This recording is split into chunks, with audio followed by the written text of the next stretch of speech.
Mazzarello, and I'm the event coordinator for ISS here in Princeton. And today you are in for a treat. We have gathered together for you the finest minds in international education to answer some questions on a very important subject. How do you continue your search now that it's March and the recruiting season is winding down? Joining us today are ISS Senior Leadership Executives Dick Moore and Rob Ambrogi, ISS Director of Global Recruitment Laura Light, and our Global Recruitment Coordinator Christina Eberhardt. Hello everyone, and thank you for joining us today, making time for this discussion. Why don't you each introduce yourself and tell us a little bit about your experience in international schools. All right, I'll start first. My name is Christina Eberhardt. I'm a Global Recruitment Coordinator here at International School Services. I have been here for almost 2 years, going on it, and I've absolutely loved my experience. Wonderful teachers. Everyone I know who's been in international education says that they wish they had done it sooner. Hi, I'm Rob Ambrogi. I'm the Vice President of School Management. This is actually my 15th year at ISS.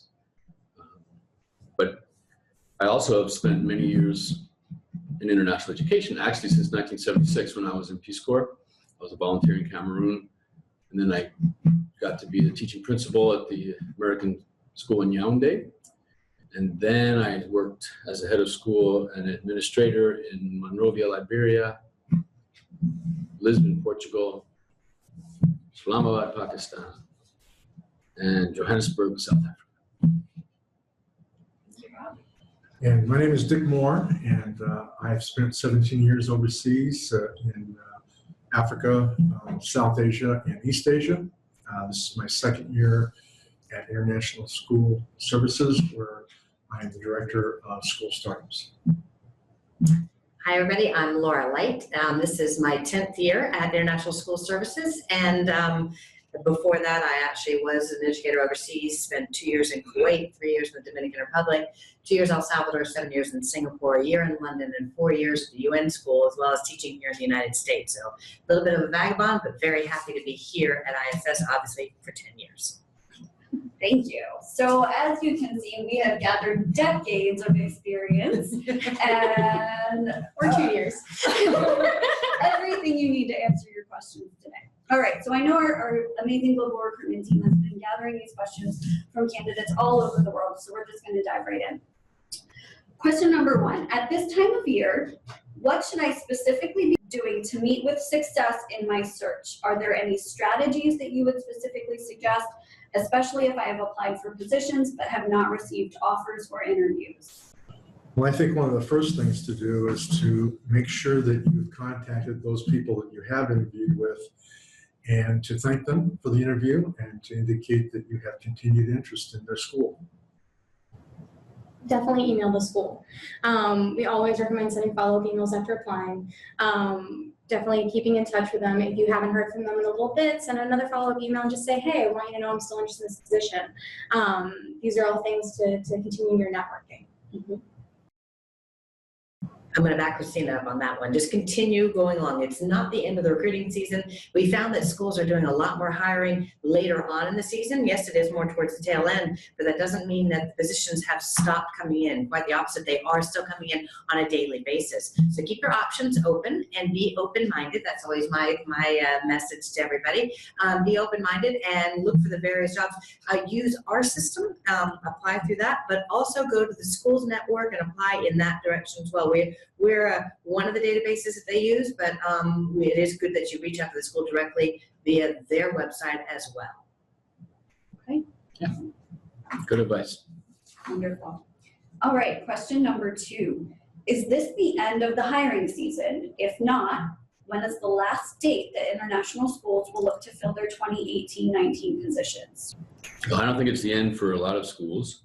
I think the last day would be the day before school starts. That wouldn't be the ideal last day. In fact, it might even be after that. Sometimes, unfortunately, people do have difficulties and they make a commitment to go somewhere, and then for some unforeseen reason they can't. And schools do. I wouldn't put all my eggs in that basket, but there are certainly schools that need to make a last-minute hiring. Mm-hmm. So I would say in the schools that I've been in, I would like to have been finished by this time in my best season, so to speak. But I've also often worked through April, in the old days, even later than that. But recently, I wouldn't say. Most schools will try to be as finished as they can be. I would say by the end of April. Do you guys have similar experiences with that? Well, absolutely. I think in my experience that there have been surprises where we had a staff member who was under contract, and for whatever reason, usually it's a family back home, there's an issue or something like that where they can't continue to teach overseas. They've got to go back to the United States or Canada or wherever the host nation is. And so in those particular cases, you have a surprise opening. And sometimes those late in the season openings can be kind of exciting. So you have to keep your eyes open because they do occur. And to follow up on that, we have well over 800 jobs still in the system as of today. So it's not the end. And again, this morning there were 2 more jobs added. So it is going to continue on right up until the day school starts. All right. Question number 3, I'm having trouble finding the exact job I want in the region I want to live in. I know you say be flexible, but there are places I simply won't go. What do you suggest? Well, we're going to touch again on being open-minded. As you're just saying, there's schools that are still looking for positions, and you're looking for position as well. And when it comes to that, be open-minded. There's so many great schools out there, and you might shut out regions that you had never considered, but when you actually learn about it, are really amazing. So do your research, read into all the schools, and reach out to people and learn about the community, because it can really open up your mind. Well, I think that when we talk about this particular question, the word that stands out to me is exact. I don't know that there are exact jobs out there, to be frank. I think that when you look, you have to imagine yourself in a position, and sometimes in that reflection, you sort of reimagine maybe what your career path is. So it's more than just being flexible. It's using your imagination about your own career. I would offer, I've never hired anyone who was an exact fit. To be honest, I've always felt when I got towards the end of my recruiting for a position, I would have perhaps 2 or 3 candidates that I would be very interested in. And I'd be trying at that point to distinguish which one I would hire if they would accept. And quite often it's a case of I'm looking at myself going, well, I think all 3 of them would be, proficient and competent.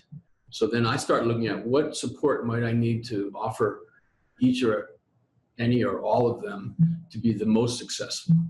So if you flip that over and say, all right, what is this a country that I could be successful in? And then what supports would I need to be more successful, or what of my many things would I need to just push down in value a little bit? Maybe I won't be in Europe, maybe, but I'll be in some other country. So, you can have your ideal profile. But my experience is when you get down to making the final decisions, it's always a question of, well, what will I need to adjust, either in my support to you or in your flexibility to me, to have a good relationship and to have a wonderful experience. It's quite often just that, trying to sort through the many things you could consider. And sometimes it's a job. I need a job. I'll take the job. It could actually be as simple as that sometimes, Other times it's more, usually it's more complex than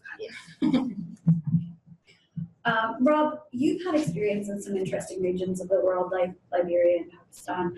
What would you say to candidates who are just scared to go to those areas? So one of the strategies I always tried to do when I was recruiting there was I would try to look at the person and say, all right, this is, let's say, a single female.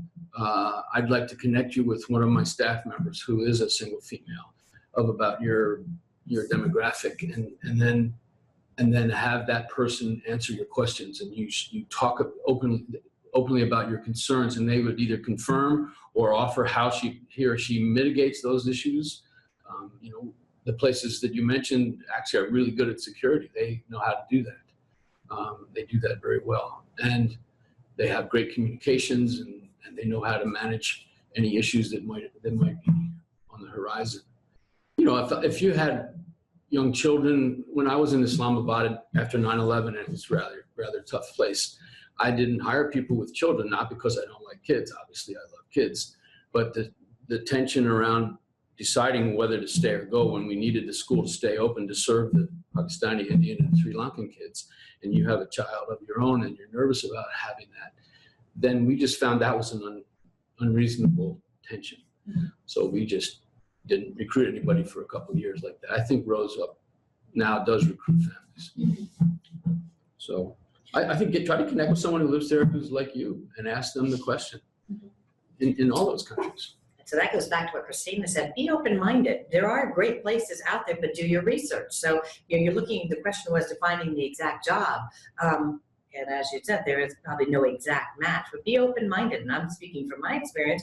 I landed in places that I hadn't considered, but I connected with the recruiter. I connected with who was running the school, and that made a big difference to me. And then from there, you connect with the teachers and see what life is actually like in those places. Yeah. So, and speaking of that experience, you landed in Kuwait fresh out of college as a single young female. Can you tell us a little bit about that experience? I spent 2 years there. It was my first job right out of school, and I know one of the questions is, as a new graduate, what can I expect? And one of the things I'm going to say to all new graduates, I'm going to go back to the theme, be open-minded. A lot of people want to go teach in Rome or in London. That's where they want to go. But as a new teacher, you have to consider places that might be out of the way, that you might have to have a long conversation with your family about where you're going. But again, going back to what Rob says, do your research and connect with the people. But I landed in Kuwait at 21 and had a great time. I learned so much. My 2 years there taught me so much about the Middle East, about that culture, about people. And to this day, I still carry just warm feelings and thoughts about of the people I interacted with there. And I loved it. I've had great memories. I think one of the things that's common to what Laura and Rob have said is that if you're considering a place like this, and that might be a little out of the way, a little remote, in my experience, is that those were some of the most gratifying professional experiences of my career. Don't underestimate that. Sometimes the fact that it is a little bit more remote gives you an opportunity to bond a little bit closer as a professional staff, which has big implications for the classroom. And I think those are things to weigh in the balance of what might be perceived as maybe not Rome or not Madrid or not London or something like that. It's interesting that you mentioned talking to your family about it. We recently went to Thailand, and it was my first time there. My family was a bit concerned because it was a country that they don't know anything about, and they were all like, they kept asking me questions about it. I'm like, it's fine. I've done all my research, we're fine. And after I came back from Thailand, I told them about my experience. It's funny because all my friends and my family who were concerned about me being in a foreign country, in a foreign city on my own, they all want to travel there now. They heard about my experience, they love it, and they want to go. Laura brought up new teachers. Is there anything that a new teacher fresh out of school without any full-time experience can do at this point in the year? Are schools more open and accepting of newer teachers this time of year, getting to be the end of the hiring season? Well, I think that a new teacher offers some assets that maybe more experienced teachers don't. Their experience in the School of Education is 21st century. And if I'm looking to sort of infuse some energy into the curriculum, making it become more alive, why not have a younger teacher who's straight out of college who can offer something that's fresh? So I think if it's a matter of self-promotion, then it might be nice to say, I know about 21st century education because I've been taught in the 21st century, and that counts for something. I'd say though that the hiring cycle, the rhythm of the hiring cycle may or may not open doors toward the end. If there's no barriers for work permits, for example, which is in every school I worked in, it wasn't the cycle timing, or even just competing against more experienced teachers. It was I couldn't get you a work permit. And if you can't get a work permit, it could be, they just can't hire you. So getting 2 years at least, in some countries it has to be 5.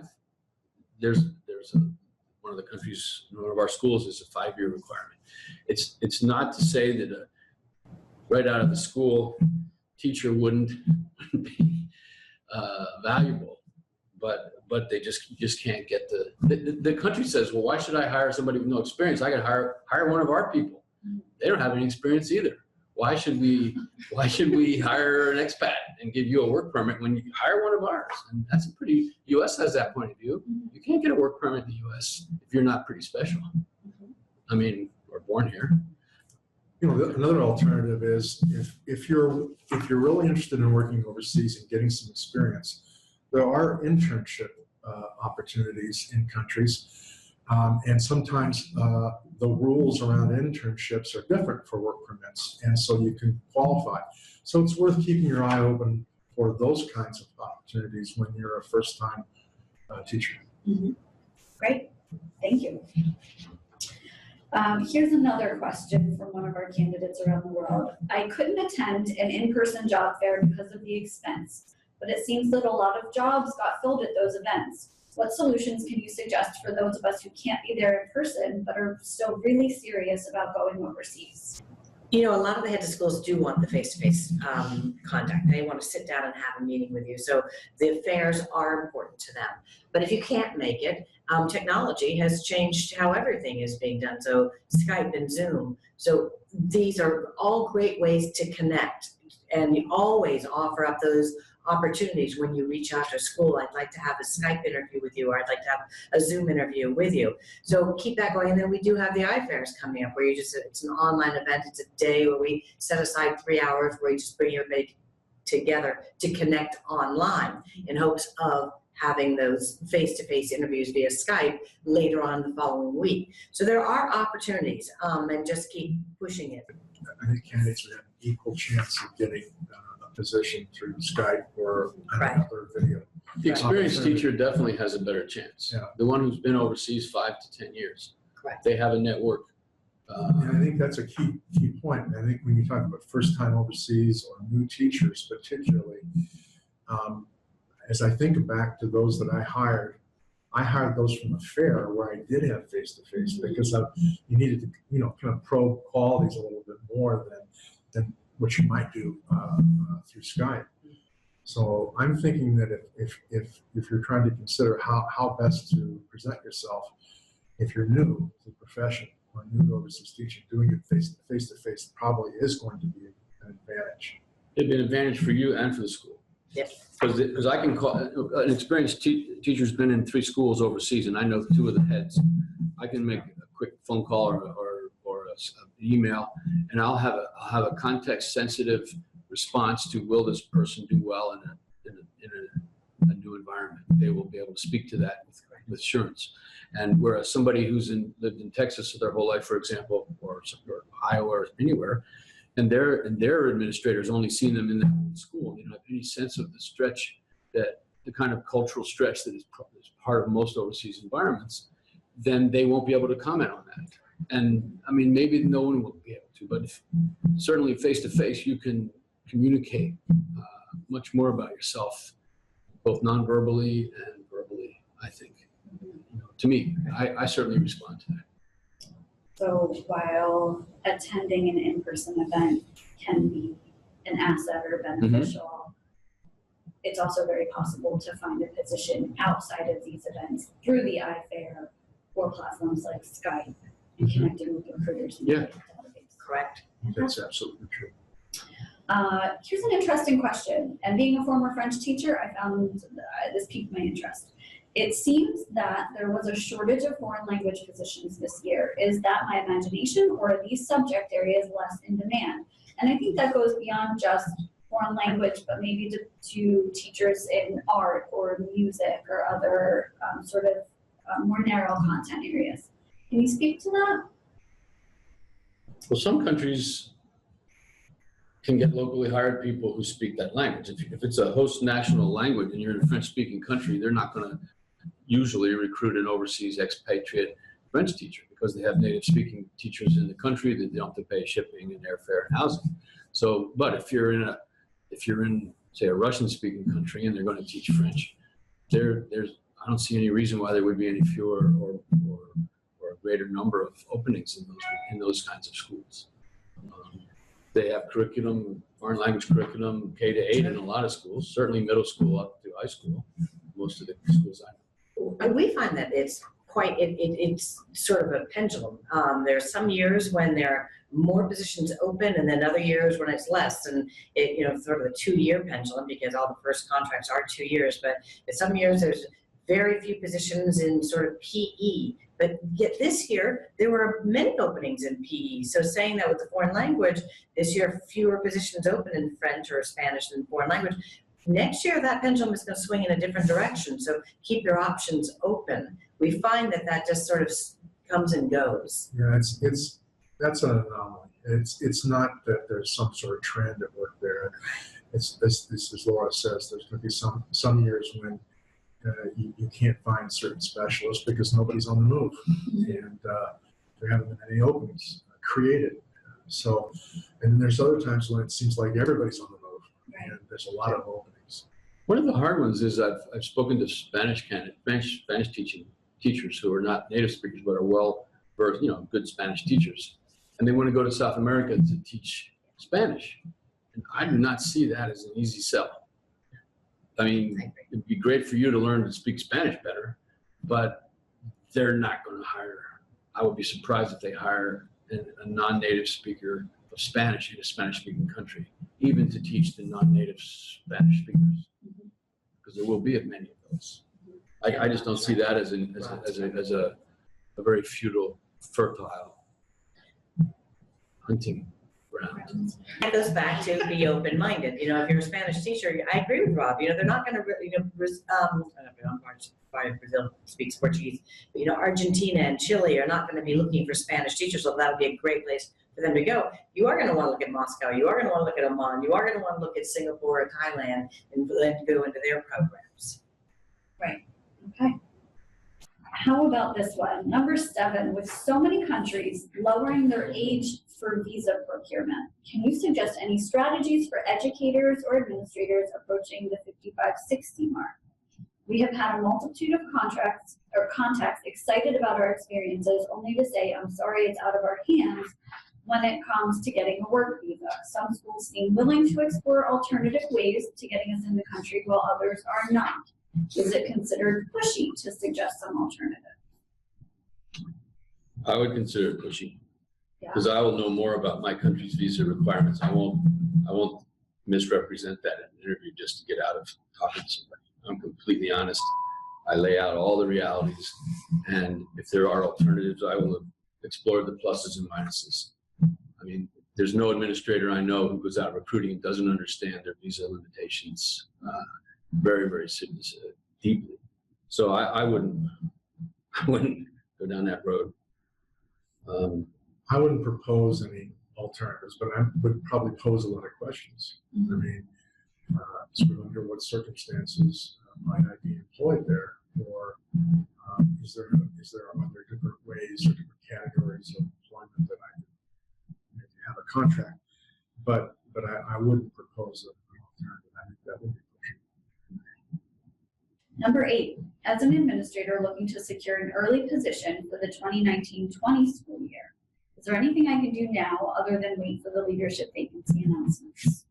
Well, get your dossier up and running, and you get that all together, get all your paperwork together, start looking around and sorting through your own mind and your own heart.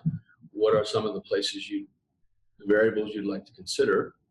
I mean, all the variables from small school to large school, junior admin position to head of school. There are so many permutations of those variables that you ought to think about. Well, if I had my druthers, what would be the little pond I would like to fish in? Hold my analogies together, because that could help you go through the exercise on your part. Like, what is the place I think I'd be successful? Where would I most want to try my wings in this new role, if you're new? But I would say, to follow up on that one, if you're looking for a leadership position, to network, to use your network. First, yes, wait for the leadership announcements, and yes, get your dossier together. But check out all the school websites. Make sure you stay on them. The first place that they're going to post a job along those lines is going to be on their own website. So there's certain places, as Rob mentioned, that you are interested in. Make sure that you go back and check those regularly and network. see if you know anybody and anybody who's there on the faculty, and see if you can connect in that way, because they'll know what's going on at their school. So it's about networking as well. And I would recommend that you attend whatever regional council of schools you can for the leadership conference. If you're already overseas. If you're already overseas, right? Yeah. And you know, that's where you can put that network to use, just to find out, well, what's opening up, what do you hear? Well, you can meet heads of school, you can meet other administrators, you can express your interest, you can ask what's it like there, you know, the big school reality in the developed country is different than the small school reality in a developing country. Sure. So I think, yeah, if you're overseas and you have a shot at one of those admin conferences, try to get in, try to go, even in the teacher ones, but mostly the admin ones would be great. And try to get a job as a pre-administrative responsibility in your present school. Like you can be on the accreditation committee, or you can be part of some major project that the school's doing as a team, and you take leadership role in that team, and then you know, shine a light on that with your administrator and say, I appreciate the chance to show, be part of that in that leadership role, and talk to your head of school about what they might suggest, and let them become your mentor if you can. If you can get in that position where you overtly indicate you want at some point to be an administrator. I can ask them what kind of a degree would be good, or what kind of advanced training would you recommend? Tell me about your life. And then you can get that person they may have a very weird path, or they may have a pretty straightforward path, but you at least invite them to share their story with you. And then, assuming you have a good relationship, that is a mentorship well that you can draw upon, I think, in a great way. And if you do a good job for that person, and they know it's one of their colleagues in another school is looking for a rising administrator, that is the strongest thing you can bring to the table, is that kind of a recommendation. If you have an opportunity to refresh your resume, it's a good reflective practice, because what you don't want to do is you don't want to present yourself as you were with just some updated information. You want to reimagine that resume for administrative purposes. Good point. How about, let's see, number 9. Why do some international schools have trouble hiring non-native English-speaking faculty? Is there a way for those teachers to identify flexible and truly diverse quality schools? That's an excellent question. Well, I think that what's behind that question is a fact in international schools, particularly where we're dealing increasingly with students where English is not their mother tongue. And you talk to their parents, the parents are longing for their students to experience someone who is a native English speaker. Now, having said that, in those conversations I've had with parents, they would never give up somebody who's pedagogically strong just to have that slight advantage at native English speaking. So I guess what I would do is to encourage somebody who's not a native English speaker themselves to hang in there. If they're really sound pedagogically, they've got to be able to make their case on their ability to teach. And it could be that, they have some real advantages at being able to teach academic English, which may be unrelated to dialect or accent. So that's the kind of information or guidance that I would give a teacher in that situation. I don't know if you could identify a truly, to say a truly diverse quality school, I don't know that a bias against non-native speakers would, I guess it does decrease the diversity a little bit, but I think it's typically not low quality schools that don't look for, won't have a hard time with non-native speakers. Maybe I'm reading the question. No, but actually, to back up what you're saying, there is a big diversity push right now in all of the schools that we are working with. I'm seeing many things come about with schools getting together and looking at bringing on more of a diverse faculty. So in actuality, while they might have run into that in the past, I really think that is about to tip over and go into, because most of the schools, or the heads that I've talked to, are seeking a diverse faculty. So just keep trying. I'm finding that is a key question out there with heads of schools. I guess if somebody's English speaking accent is difficult for a native speaker to understand, or for anyone to understand, then that's something you might work on. I think American accents are difficult for some people. That's what the Brits would say about One us. of Pennsylvania accents can be One of the weird. one of the other things to think about is the fact that all of our schools that we're working with one international school experience, and for their kids. In the old days, that usually meant your diversity was in your students. Well, now again, we're adding more schools where the student population is primarily the host nation children. Where are you going to find your diversity? Well, increasingly, as part of the move that Laura's just talked about, it's the diversity of the teaching staff that's going to be where your diversity comes from. And so I think, again, you have to hang in there for this. There are, I think schools are going to be looking for that. It's just a matter of how we present this. I'm wondering, could this have implications beyond just the level of English speaking? Could it be, are there schools out there that would have difficulty obtaining work visas for certain nationalities? Can it have something to do with that? Sometimes. Sometimes there are actually countries out there that cannot hire people from certain countries. So yes, there could be some visa issues. It could be part of it. Curious. There's some schools, well, we have a split gender school. I mean, a school that has boys and girls in two different parts of the school. And while, they don't have male teachers on the girls' side of the school. That's just it. That's the way the country works. So, but you can usually have women teaching the boys on the boys' side. But the country I'm aware of, that's their approach is that you have to have women teaching the girls. So that can be visa issues as well. Yeah. Yeah.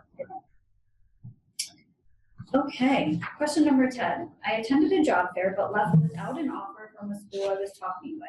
Should I assume by now that another candidate has filled that position? I wouldn't assume anything. Exactly. Definitely. Don't assume anything.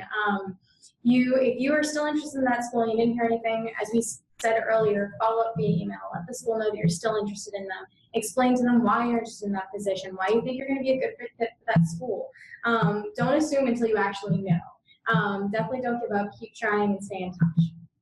Great. If you ever get to a point where you actually have a job from one school and you haven't heard from one that was higher on your list, I would suggest that you send a message to the school you had higher on your list and just say, listen, I'm still interested in your school. Can you give me an update? I have another offer that I'm considering strongly, and I would like to know where I stand with you before I accept or reject that offer. Something like that. The person may say, well, I can't tell you anything more, or no, go ahead, I don't have a job, you should take it. But that's a legitimate, real life question, that I've been asked many times, and I've always tried to answer honestly. And I have asked. So you have the right to do that. And transparency is key. I know that that's a situation a lot of our candidates find themselves in, so that's great advice. Number 11. I have so far been unsuccessful with all of my job applications. Can ISS provide feedback to help make me a better candidate? Should I be concerned that something is wrong with my file? And I can take on that one. I get questions like that all the time about how do I become a better candidate. Really, what happens on that is you need to use the online system to really create a robust profile and show who you are through technology. So that means adding pictures, that means adding open letter of recommendations in the documents, it means adding more references. 3 is the minimum amount of references that you need to come on with ISS, but saying that, having more shows the recruiters, and these 2 are recruiters here, more information about you. So really build up your online profile, and that is always there for you. You can always go back to it and use it at later times. Can you take off letter recommendations that that you're worried about? You can talk to the team. You have to have letters of recommendation in place from all of your positions of where you've been. So just keep that in mind. You need to show who you are and all throughout your job history. What if you had a bad experience with one administrator, and in your judgment, it was as much, one of those things that just didn't work out. And you're nervous about asking that person for a letter because you know the relationship wasn't as positive as you've had with other administrators. And I have been in those shoes. Yeah. And- What do you guys suggest on that regard? And on that one, there are other people who can support you. You know, you might have maybe a personality difference with one of the administrators in your school. There are other administrators that are in your school that you could turn to and request a letter of recommendation. So there are always options with it in every file. So you should not ask the person who you know you have a bad relationship with? You want to ask people who are going to support you as a educator. Okay. I think it's all the more important to have many of those references. Correct.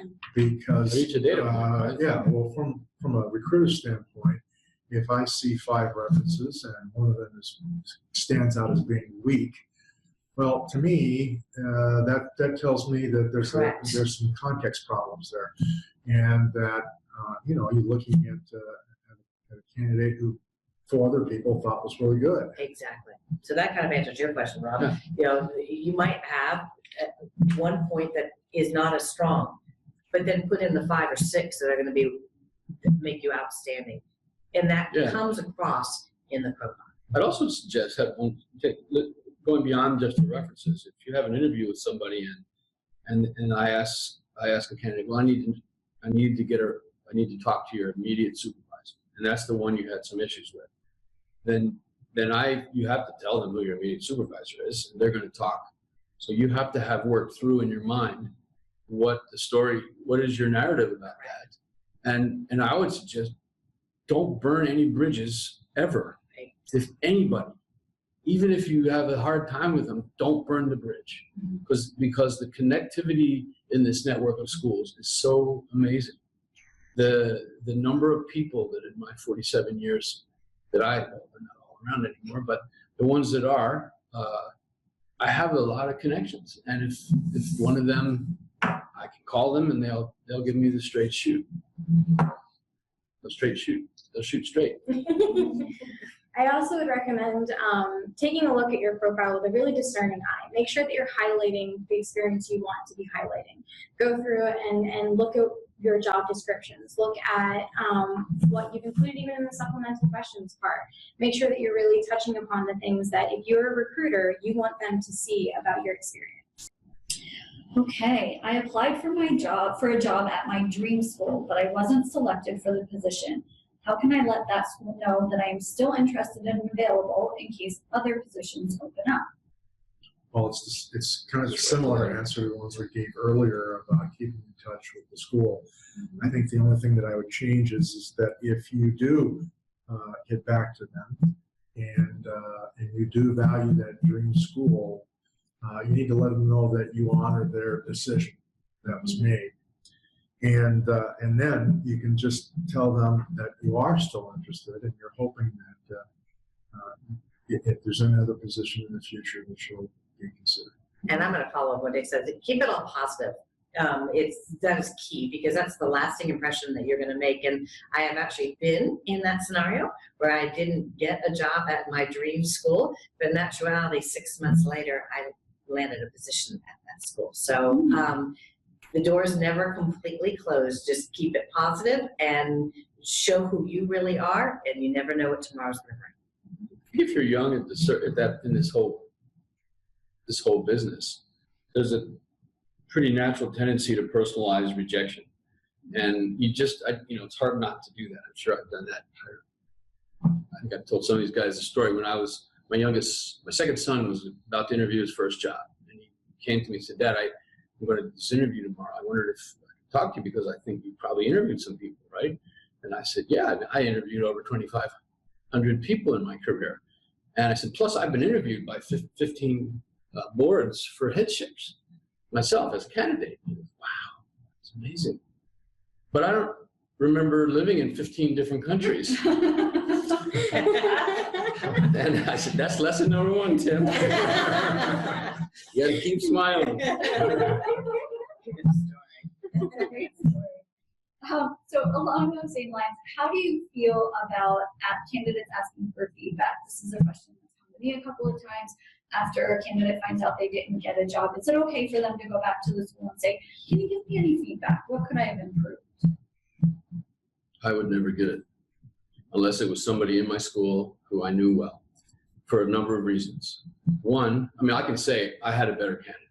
That's legitimately true. But to try to pin down the exact reason why, I don't think administrators, well, I just don't find that a productive line of inquiry or a productive line of sharing. I think the feedback, I don't know, it just is. I mean, if you have somebody who you know and trust well, have them do an interview with you. Have them do a dummy interview and then get feedback from that person. But for someone who has made a decision, it might have been a very difficult decision. I've often said, really hard decision. But I chose the other candidate because they were stronger. And well, what made them stronger? They just were stronger. I just rarely have found trying to share that information is helpful. Now, maybe you have a different experience with it. I don't know. Yeah, I think it would be different in terms of giving feedback to somebody before, an interview event or something like that. Let me take a look at your resume, or give me your elevator pitch or whatever, and give them feedback before they go. But as the person doing the interviewing, like Rob, I'm a little bit reluctant to give them feedback. In my job at the recruiting events, I'll do that. I'll look at somebody's resume. I'll look at their dossier. I'll be glad to give them what might be confusing to me. Why I don't understand this part. I certainly will give that feedback. That's easy to give.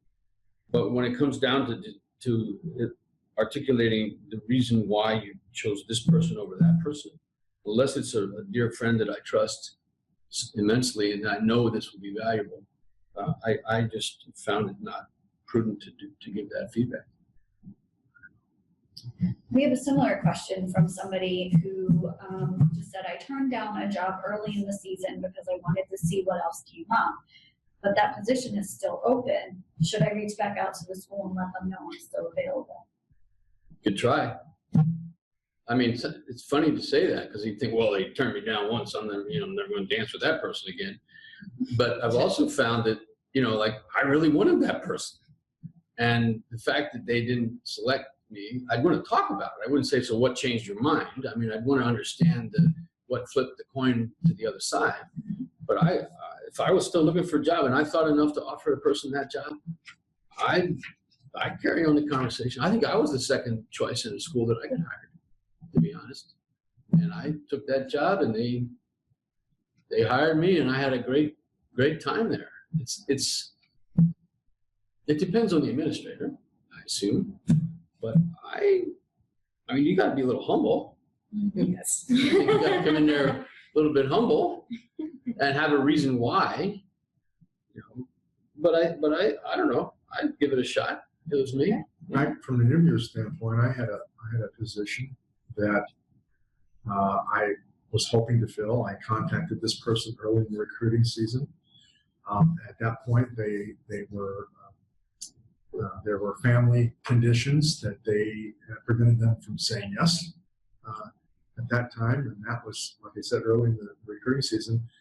And I'm 6 months later, 7, 8 months later, in June, still haven't filled the position, and this person contacted me, and I was surprised and delighted. I just don't think you can give up on the situations.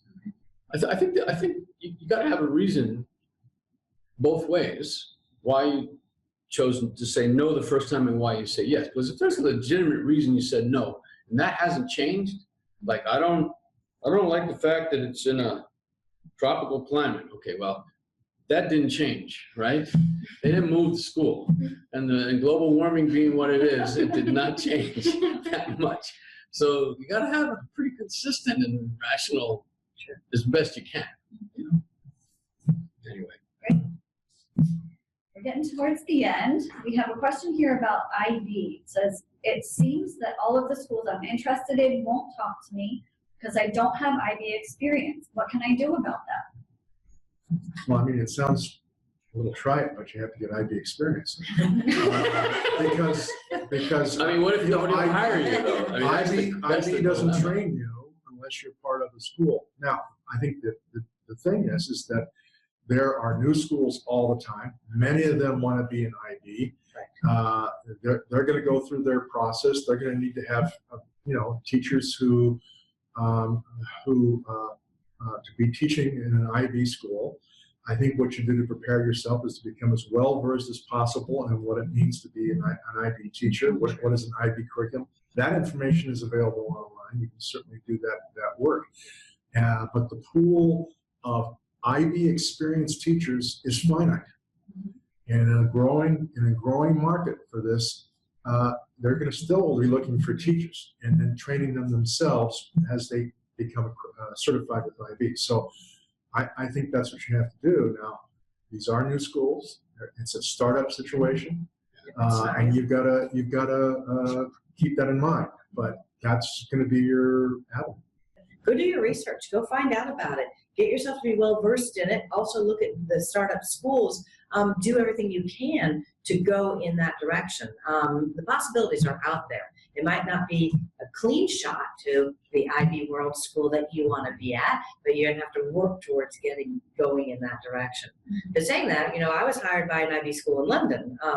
They had a last minute opening, and so they brought me in and they trained me. So those options do come open. Again, it goes back to be flexible and be open-minded and see what comes Towards the end of the cycle, perhaps that would be one thing, that if there is a training option at a school and they just prefer not to have to invest in that, and they need someone to hit the ground running, they're a mature enough school with enough of a credibility that they don't have to train people anymore.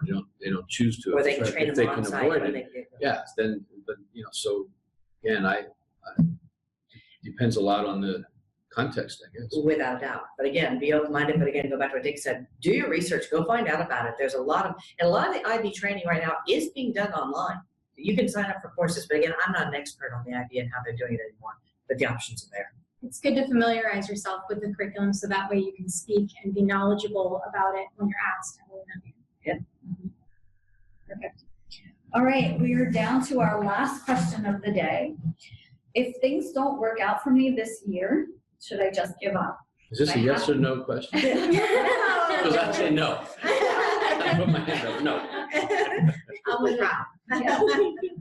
We know it can be discouraging, right? Yeah. You've been looking for a job for 6 or 9 months. But all job hunts are, aren't they? Yes. That's part of this is all part of this part of life. Sometimes it works out really well, works smoothly, and it all falls into place. And sometimes it takes a while. The story I always like to tell is I know a few voice actors, and when I was talking to one of them, they said, my job is not doing voice acting, my job is auditioning. I spend most of my time doing auditions, and then about 20% of it is actually doing the job. So think about it that way. Right now, your job is applying for positions, and eventually something will work out. Well, good. So don't give up. Thank you so much for taking the time to be with us today. We really enjoyed having you, having all of you. We hope this was a helpful and productive discussion, and we'll be having many more. If you have any questions, feel free to reach out to the Global Recruitment team at edustaffing@iss.edu. Thanks again, everybody. Thank you. Thank you. Good luck. Good luck. Good luck.